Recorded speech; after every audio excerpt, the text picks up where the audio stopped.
Welcome into another edition of This Week in UNC Baseball with head coach Scott Forbes. I'm Tommy Ashley. That's Matt Clements. We are sponsored by Johnny T-Shirt, JohnnyT-Shirt.com. It is, what is it? It's the May 30th.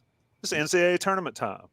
And Scott Forbes has graced us with his appearance here amidst the hecticness that is getting ready for the NCAA tournament. Let me ask you something, Coach Forbes. We talked to you on Monday. When it was fresh in your mind that selection show has just happened, but when it is chosen and you see who you play, sort of walk us through the immediate first few hours of knowing, hey, we're going to Indiana State. We got to play Iowa, Indiana State, and potentially Wright State. What happens for a head coach in that situation? The first thing, thankfully I've been coaching a while. Obviously you're excited. And I don't take that for granted because I understand how hard it is to get into the NCAA tournament. Take Omaha and put it to the side. They're some of my best friends in coaching that have coached over 30, 35, 40 years, have never even been in a super regional. So first of all, I want our guys to celebrate that. I want us all to be excited because it's hard. I don't know how many Division I teams there are, but there are a lot of them. And only 64 are playing this week. So you don't want to take that for granted. And number two, now that I've been doing it longer, I think about, okay, what do we need to do to make sure our guys are ready to play? Not so much Iowa, not Indiana State, not Wright State. First thing is, okay, how we play is the most important. So already worked ahead, kind of had practice schedules, had worked with Coach Gatz about lifting schedules, knew we probably would leave Wednesday either way, we're going to leave Wednesday. There's a chance we had to go to the West Coast Tuesday. But once you see, to answer your question, once we see where we're going, we have so much support and help. Dave Arendis, our director of baseball operations, he's all over it, and he is the man. So he's working on it. He's getting our travel. He's working with Coach Gallo, Michael Beal. They're setting up all that stuff so we can focus as coaches and strength coaches and trainers and Carter and Daniel, like, okay, we'll focus on getting ready. And then we say, okay, we're playing Iowa. We got to beat them first. Let's focus on Iowa. Let's break them down. Coach Gaines will watch them. Coach Weirs, Coach Howell. We all have different kind of things that we're looking for. And then I'll just watch a couple games, make a decision on the starter, practice today in preparation for anything that they do. We did that this morning. We practiced on turf. They will bunt, they will steal, things like that. And then, trying to do all you can to make sure your guys are ready. This time of year, a lot of them are beat up. A lot of them have played a ton of games. You got to be smart with not practicing too much. But really reiterating to our players the importance of preparation, the importance of how we play over being worried about our opponents. So for me, your head used to spin, but mine doesn't spin as much now. You kind of know how it's going to go. We've been fortunate to host a lot of these, but we've also been on the road, and now we'll go on the road and enjoy it. When you mentioned on Monday, there's so much technology, there's so much, ability to have everything Iowa does at your fingertips right away. How do you blend the technology aspect of scouting an opponent versus the old school eyeballing it? You mentioned watching a couple games. How do you manage to do all that, but not only do that, but also put it into your players to understand we're playing teams that we haven't seen all year, which is different a lot of times. Yeah. And it goes forward like that, like blending technology, but then old school baseball scout type stuff. Well, I think baseball is a little different too, even from basketball and football. It's a game's a game. You pitch, you defend, you get timely hitting, those little things. You make plays, you don't give extra outs, you got a good chance to win. And that's a pretty common thing. Teams might be a little bit different here and there, but the great thing about the ACC is you see it all. And then the great thing about scheduling good non-conference opponents in East Carolina, Coastal Carolina, Campbell, Wilmington, Charlotte, all these teams that are in the postseason, you feel like you've seen about everything that you could possibly see, even though we haven't faced these teams. Unless we're going to face a knuckleballer, which I don't think we are. I feel like, hey, you know what? Clemson could do that, or Virginia could do that, or Coastal did that. So, the focus on those teams, not that big a deal. And then you have to be careful not to overanalyze it. Really for the technology standpoint, what's so nice about the video now is you can watch a game that used to take me on that little ESPN little bar, used to have to pull back, start, stop, commercials. Now you can pull up Scott Forbes if he's a hitter. You can watch every one of his at bats. You can watch every one of his hits, his doubles, his strikeouts. I was in there. I've got a system up right now that shows all their bunts. Do they show late? When do they do it? First and third, first base. So those type of things. But for the most part, it's more positioning your players defensively and then getting them ready for the starter and their 2 or 3 best relievers. Yeah, when you talk about getting ready for a starter, obviously Iowa baseball has a fireballer in Brody Brecht. Did y'all get a chance to plug him into the iPitch machine to have the players see what 104 mile an hour fastball or a 80 something mile an hour? Yeah, slider? we did. We had the iPitch set up the last 2 days. He's not starting. They're starting. I think I just drew a blank. I've got his info. I can tell you right now. Marcus Morgan. That's it. Yep. Marcus Morgan will start. Yep, there he is right there. And for us, velo plays at different things. Just because it's 100 on TV doesn't mean it plays up to 100. Andrew Kerrigan on TV was 90, and it played up probably before the analytics of 98 back when he was our closer. So for us, we focused, we watched him, and we're getting ready for him. Whether or not they bring him out of the bullpen, I'm not sure. Okay. Well, what is it? When you talk about turf, and obviously all these other 3 teams all have turf infields.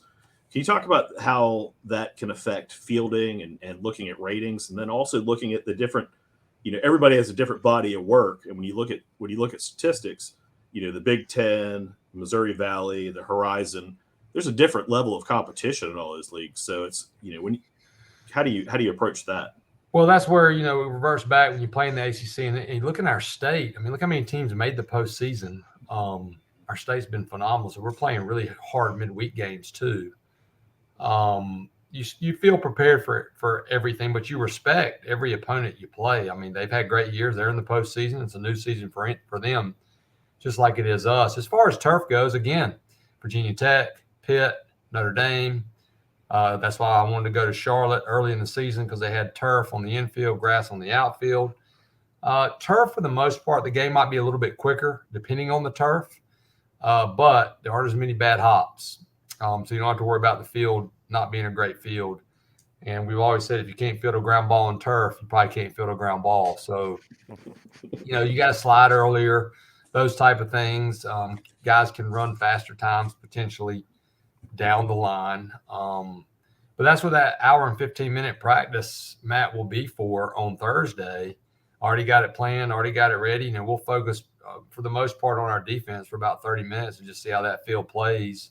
Then our guys take some BP just to see, what that batter's eye looks like.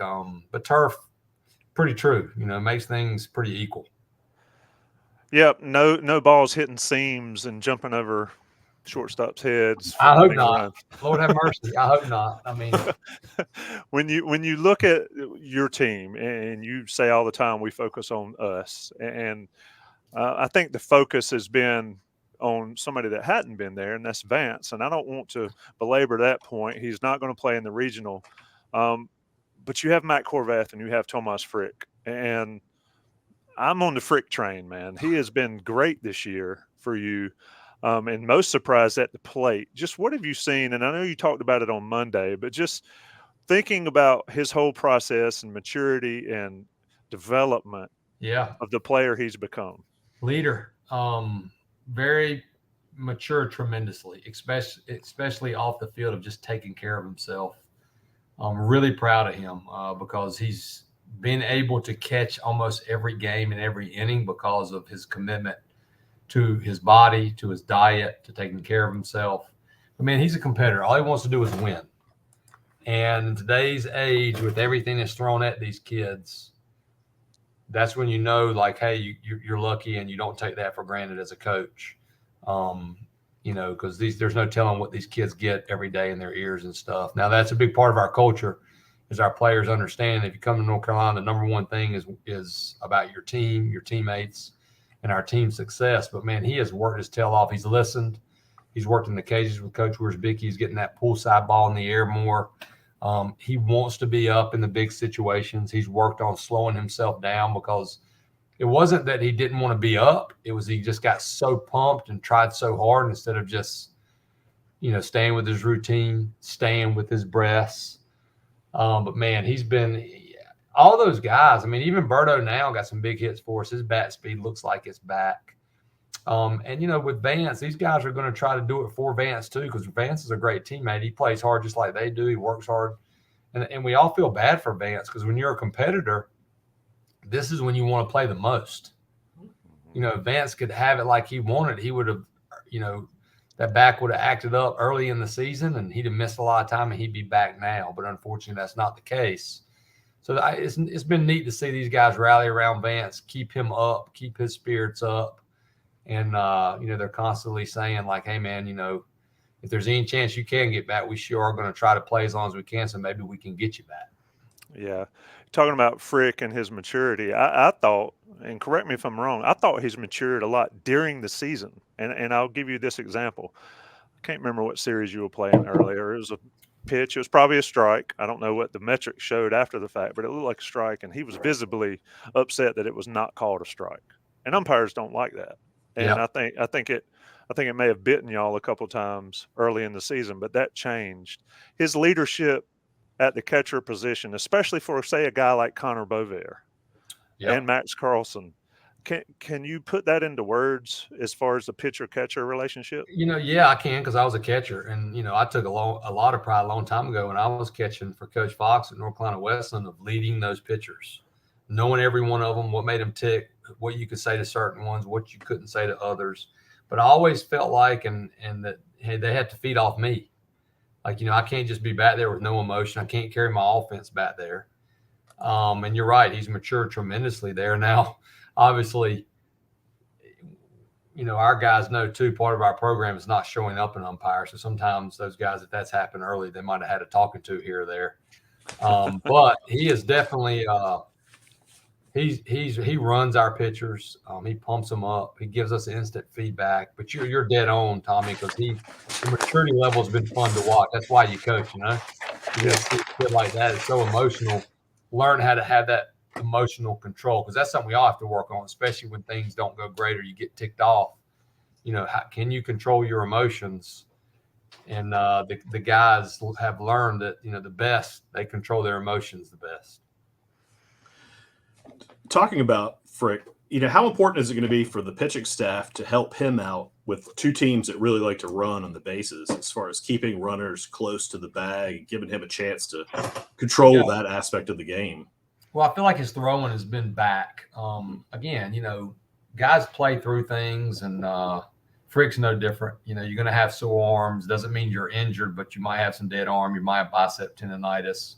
And I feel like the last 3 weeks he's throwing much, much better, and I feel like that's going to be on video. I feel like our pitchers have been quicker to the plate. So the key for us is that our pitchers are quick to the plate, and they give Tomas a chance. And they've been doing a much better job of that, and he's been more accurate with his throws. Are the Diamond Heels, do you feel like you're going to be playing with a chip on your shoulder for being shipped out halfway across the country and being a 3 seed and come from the ACC? I mean, you can call it a chip. At the end of the day, you either believe you can win or you don't. And this group believes they can win. Sometimes a new place is good. Sometimes that's your destiny, is to go on the road and do it that way. In 2006, we hosted for the first time since 1989, and then we had to go on the road to, I believe, Alabama was the number 1 national seed. Could be wrong, but I think they were, and we won it there. So you look at Ole Miss last year going on the road. You look at Arkansas going on the road last year and winning a regional in Oklahoma State, and coming to our place and winning a super regional. So I just look at it as another challenge, an exciting time for our guys. And I have noticed, I mean, they're confident, and that's what's most important to me, not the chip, but they're confident that they can go anywhere and compete. Talk about Patrick Alvarez's return. I mean, I've said it a million times. That was a big loss for you during the season, him being back. I mean, he's a fiery guy. He's productive. He gives you solid defense out there. Going forward, especially without Honeycutt, and you got Mack in center, allows Casey to stay over there and right.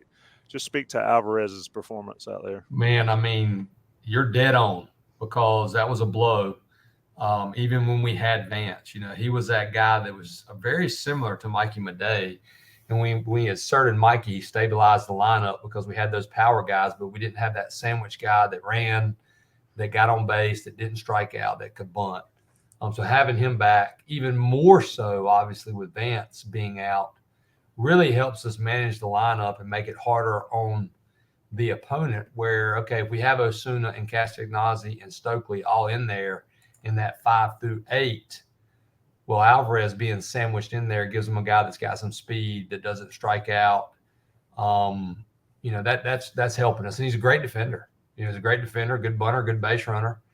So he's important to have back. There's no doubt about it. And I'm thankful he's back, because he also brings us more than just his ability. He's one of our big-time leaders.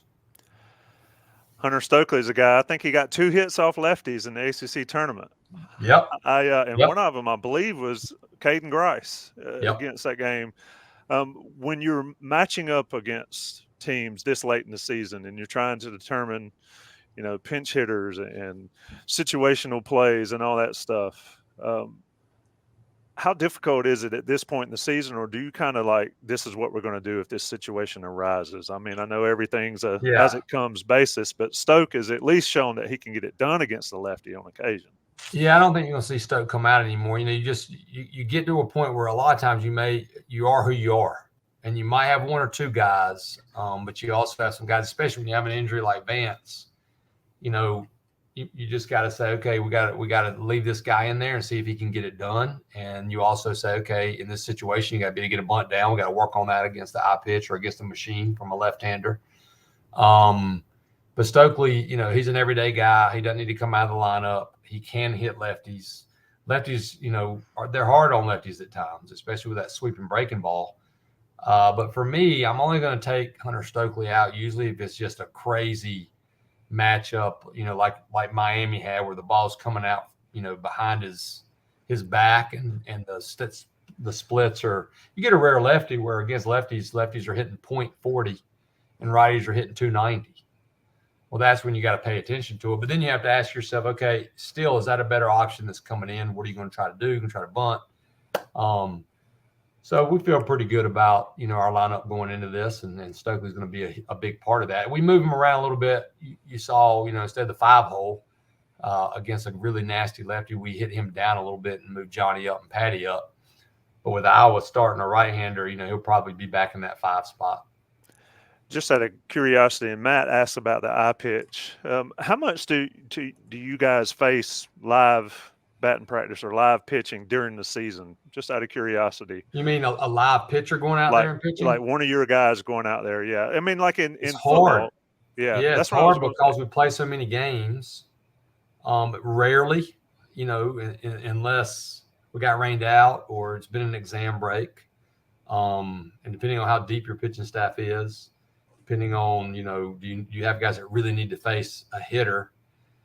But at this point in the season, you don't want Max Carlson to throw his bullpen against a hitter. You want to throw his bullpen in the bullpen and not tax himself too much. And that's where something like the eye pitch, it's a little bit of a cheat code, but it doesn't have the arm swing. It doesn't have the deception. So that's where facing a real pitcher helps. But the eye pitch also is going to prevent you from the injury of getting smoked, in the hand or a ball running away from you, which can happen if you do live stuff. So very rarely. So how difficult is it to make decisions on like the traveling roster for the postseason? Has that all sort of worked itself out, or did you have to make any tough decisions? Yeah, it's part of what we do. They're difficult decisions in anything, and this time of year it's the same, But at the end of the day, every decision that we make is always made for our team and what we think is best for our team. I got one more question. We'll let you get out of here. We're talking about talking to head coach, not talking about him yet. We'll wait till he's gone.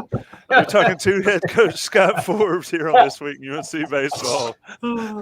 Carolina goes to Indiana State. Terre Haute faces Iowa. All right. you said making a decision on pitching. You know, that's always my question. What's the rotation? What might it be this weekend? Knapp will start against Iowa, and Carlson will go game 2 against whoever that may be. Whoever it may be. Yeah, we felt great about it. Knapp had a great bullpen. Carlson will have a great one tomorrow. You know, we feel great about the guys now that have established more roles out of the bullpen, and Pence and Poston and Peterson and AC. You know, got AC that can float. We just feel good about where we are, and you know, one of the big keys, in my opinion, is that we don't give up those free passes, and we don't give extra outs defensively. I think that's going to be a big key for us. I do have one more question off that. Absolutely. Well, I could talk all day now. One day we're going to sit in that office and we're just going to shoot the breeze forever. Knapp talked about the other day in the ACC tournament, he had all 3 pitches. Couple questions off that. One, you've coached pitchers for a long time.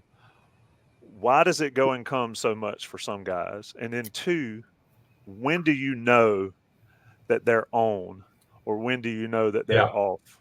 That's where it's really helped me as a head coach, being a pitching coach. You have a pretty good idea, especially with their off-speed command. Now, you know, Knapp's a guy's going to be throwing hard no matter what. He's going to go after you with that fastball. But, you know, you see the shape of the breaker. Can he land it for a called strike? Is his changeup a ball out of the hand? You recognize that early. And you're facing a team like Virginia. You got to have one of those 2 because you got those lefties in there too. You know, I was going to play 2 lefties, max 3, which gives Knapp a little more flexibility. Let's say if his off speed isn't great, he can still use the fastball to both sides and show them the breaker. But you usually can pick that up pretty quick with these guys. And, you know, both Knapp and Carlson, even for them, I feel like it's just a matter of you can tell the most because based on the counts. Now, how many times are they getting to 0-1? How many deep counts are there? 3-2 counts, 3-1 counts. But if they stay on the even side, they win the 1-1 count. They're not getting to too many, you know, getting behind too many batters. That means their fastball command at least is on, and they probably have 1 off-speed pitch. If you have 2, it's just a bonus. Yeah, it was fascinating that Carlson, I believe, against NC State, said he didn't throw 1 slider. It was all changeups and fastballs, and it's fascinating how effective that was. Last question for me, and Matt, I'm sorry, he opened the door, so I'm running through. Go ahead. No, go ahead. I'm about done I'm not done, but we got a team event, so I'm gonna go hang out with the guys. Well, when you're a hitter, right, and you're facing a guy, they probably won't see Breck, at least not on Friday, but when you're facing a guy that can pump it that fast, or that's got a ridiculous, you know, off-speed pitch or whatever, the approach for your hitters, I mean, do you sit on one and then fight off the other? How does that work? Yeah, because it depends. At times, yes. Like, I thought our approach against Willison, for instance, for NC State was fabulous. Coach Weir spent a ton of time on it. And if you don't have that approach, we didn't hit doubles or home runs, but nobody really has off that kid. Changeup's that good, so you got to pick one sometimes. But when a guy throws that hard, usually you're picking one, and that's the heater, and you have to dial your guys back and make sure they don't try to do too much because they know what's coming, right? You know what's coming, you still have to have an approach. But yeah, you know, if a guy's that dominant and his stuff's that good, if you're facing Andrew Miller at times with that slider, you got to pick one. JB Bukauskas with that slider, you got to pick one sometimes and sit on it. And you just the key to being good offensively too is to make the other team pay for mistakes, because all pitchers make them. They all make them. And, you know, I felt like with Grice, we did a better job of that in the ACC tournament. We just couldn't hold Clemson down. So that approach is key. And man, Coach Wiersbicki, and just like Coach Gaines does, Coach Howell, they all do a phenomenal job in their preparation. So we'll be ready for their starter, and we'll have the right approach. And, you know, sometimes, though, Tommy, in the middle of the game, the approach changes. You're like, this guy can't throw a slider for a strike. He never does. And in the first inning, he's landing every slider he throws. That happens, and you just have to change and adjust on the fly. Yeah, I've always watched, and I'm like, if he's going to throw that for a strike, then I'm going to strike out. but he's not he's not going to throw the fastball by me or whatever, you know. So it's been interesting to talk about. We will talk much more. You guys travel out there. You ever been to Terre Haute? Never been. Been in Indianapolis recruiting quite a bit. Not far. Got some friends out there. The weather looks awesome. Looks like it's going to be hot finally, which I like this time of year. It needs to heat up for baseball. So we're excited about that too. I asked your players yesterday in the pressers, is Larry Bird an all-star these days? And there was some debate in your locker room, Coach, that Larry Bird They don't know what they're talking about. They have no idea what they're talking about. It is he would be more of an all-star because nobody would play defense. And then he's never missing a shot. That's what I tried to say. Jordan, Bird, all those guys would score 50 a game. Oh man. Well, you just have to queue up a bunch of YouTube videos showing Larry Bird, and also, you know, showing the times that Larry Bird would be like, "Oh no, don't disrespect me with that." Exactly. That is some of the funniest stuff. Is just like, and watching him wear people out. Yeah. Tell them, I'm going to take this shot. I'm going to back up one. I'm just going to put it in your eye, and you can't stop. That's a good idea. Maybe we'll do that. We got a team movie tonight. Maybe I'll make them watch old Larry NBA Bird highlights or something. They have no clue. Go watch The Last Dance. I mean, yeah, we watched that, and we watched Man in the Arena, so that was good for the guy. I made him do that. Yeah, it's interesting. These kids today. That is head coach Scott Forbes. North Carolina heads to Indiana to play Iowa on Friday night. Good luck to you, Coach Forbes. Thank you, Matt. Thanks, Johnny T-Shirt, for sponsoring us. Everybody be safe. Thanks a ton, guys. Y'all have a great week. Pull hard for the heels.